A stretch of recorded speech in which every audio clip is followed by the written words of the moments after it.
Hello YouTube land, it's Debbie from the Canadian Crocheter. Today is, I think, the 29th of October. I wasn't going to come make a video today because I really don't have much to show you, but I got a couple of emails asking where I've been. Well, I'm here. I've just been so busy. I haven't had much time to even crochet or knit or anything because of how busy. Now, what had happened was, okay, I think if you watched any of my older videos, you know that we have a retirement home that we're renovating. Well, we're renovating the main floor. The basement's gonna be left for us to renovate, my husband and I. Anyway, the plan was that we would slowly move in over the next year and put this house on the market either late spring, summer of next year. I had lots of time to declutter and whatever. Well, turns out the market here is huge. It's booming like crazy. So hubby pressured me into selling now. I have 2 weeks to get this house in order. This house is about 2,800 square feet and I am cleaning every inch of it. And I mean every single nook and cranny, inside cupboards, everything, and decluttering. I've done many runs to the, we've done many runs to the dump, to donation places. I've put furniture on Marketplace, given it away. I am exhausted. I have one room left, and that is the kitchen, which shouldn't take me that long, I hope. And that's today. The house officially goes on the market next week, but the agent that we have has already booked a showing for this Saturday. So I'm like, oh, thank God I'm ahead of schedule. That is why we have not had, or I have not had time to crochet or knit. I'm just, you know, work, and then at the end of the day, I have enough for maybe 1 or 2 rows of the project that I do have done to put in, and then I'm exhausted, I'm done. You know, this whole thing is so stressful. I'm a bit of a mush. I have a lot of anchors. Now, anchors are things, physical things, that anchor your memory to it. Otherwise, I forget. So, you know, I come across a child's drawing from when they were little and I sit and I reminisce. You know, I come across a couple of photos and I sit and I reminisce, and it's just, it's hard. So, yeah, we've been doing that, and I'm just exhausted. Honestly, it's a lot of work, and but I've had help. Hubby was here for a little while, for a few days. Children came in for a few days. And it's funny because the agent said, you know, you might want to take some personal photos off the walls. I'm like, no, I'm not. And it irritates me. It's like, this house, I created it to be comfy and cozy family home. So there's things everywhere, and there's children's photos and children's artwork and that I've framed over the years. And everybody that comes in here says it's a very comfy, cozy house. And now you want me to dig everything away? No. If you're the type of person that goes into a house and you can't look past what is on the walls that you're not going to end up keeping anyway, then this house is not for you.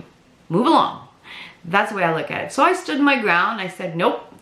If it sells, it sells. If not, then you know what? We're back to the beginning, where, you know, I'll take the next few months and really strip this house of us. But until then, I'm gonna try to sell it like this. Yeah. So that it is what it is. If you cannot see past wall color or photos on the walls, then I'm sorry, you're stupid and you don't deserve this house. Can you tell I'm a little frustrated about this? Yeah, and so anyway, that's what I've been doing, and it's been consuming my life.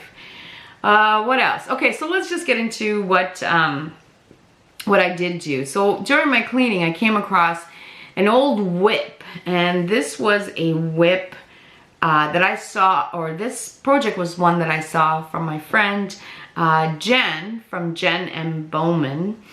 She has a channel as well, and she did this about a year ago, and it is it's a free pattern on Yarnspirations, the Aran Isle Throw. Oh my goodness, I'm addicted. I get addicted easily. So this is, I'm not gonna show you the whole thing because it's just too big. This is it. Oh my goodness. It is just lovely. And it even has a picot edge, and it's really, really nice. Now, the reason I liked it is because I did not have brain power to do anything intricate. I would just come along at the end of the day, and I had enough energy for maybe 1 or 2 rows and then off to bed. And it was mindless enough because the pattern went this way. So it was, you know, you had a good time, like a long time to work 1 row. So it was mindless. I could watch TV. But it was interesting enough because every row is different. And then you would do the repeat. I'm not sure. I think it was like 11 rows or something like that. Repeat. So it was interesting enough. Kept you engaged.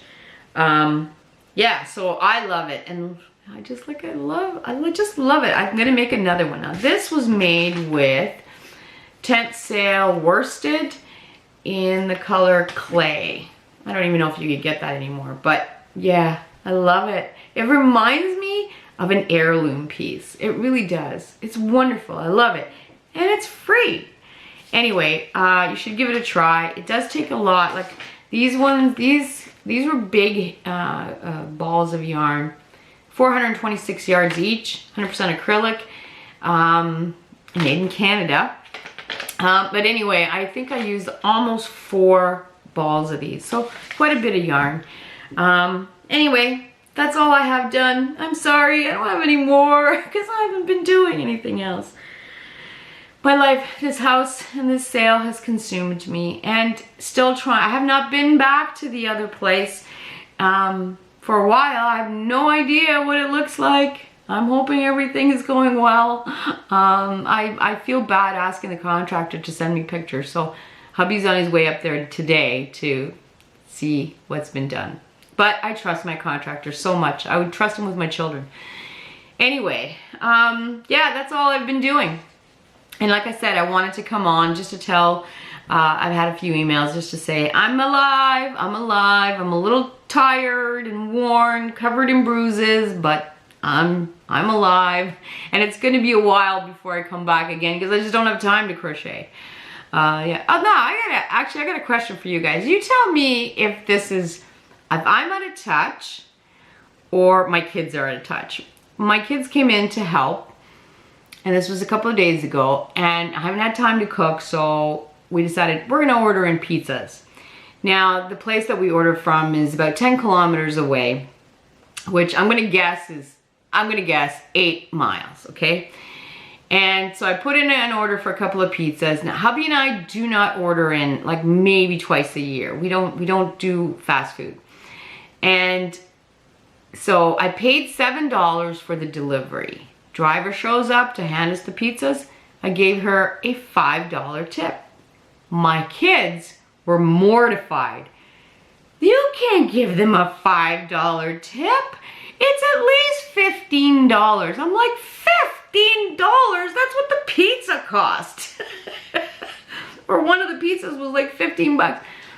So now, is it me? Am I out of touch? Is $5 directly to the driver, which I've already paid $7, too little? Now I don't know if I should feel embarrassed or kick my kids in the butt saying, "Woo, no wonder you guys have no money. You're paying way too much in tip."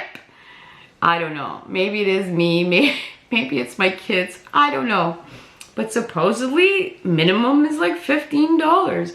If that's the case, I'm just not going to order in anymore. And if I do, I'm going to go pick it up. So there's my little rant for today. You let me know. Let me know down below if I'm out of touch and I'm getting to the point where I'm getting out of touch, or the world is just nuts. Yeah, so anyway, it's gonna be a while. Just know that I'm okay. It's gonna be a while before I come back on again. Life is just very, very hectic. But as soon as anything happens or I have anything to show, I'll come back. I'll come back on. Oh, I wanted to touch on something. Lisa from Lisa's Crochet and a couple of others have pointed out something. There is a fellow YouTuber named Sharon from Sharon's Crochet Corner. She desperately needs a new wheelchair, electric wheelchair. And supposedly she does not qualify for any of these benefits. So a GoFundMe page has been set up. I've made a donation and a few others. They need to try to raise $30,000. The last one I put in, it was about $900 they've raised already. So, and I don't normally like to ask for things like this, but I'll leave her link down below. She is the sweetest woman ever. Just adorable. She's in Nova Scotia, and like I said, they're trying to raise $30,000 to get a new wheelchair. Could you imagine if you're in a wheelchair and your wheelchair doesn't work? That's crazy. So I'm not asking you to do it. I'm saying there is a GoFundMe page for Sharon. I will leave the link for the GoFundMe page and for Sharon's channel. Check her out. Check out the GoFundMe page. And if you feel, and if you have a couple of bucks to donate, she will greatly appreciate it. It would be greatly appreciated. Again, please do not do anything that is not spare to you. I would hate for anybody to do something where it's not spare money. Anyway, I made a little donation, as much as I could afford right now, and I've noticed that a few others have as well. Just throwing it out there. She is a sweet, sweet lady. Anyway, I'm done. I hope everyone's having a wonderful week, and we will be back, or I will be back, not sure when. Quite a while, probably, at least a few weeks, minimum 2 weeks. Anyway, I hope everyone's having a wonderful week, and we will talk soon.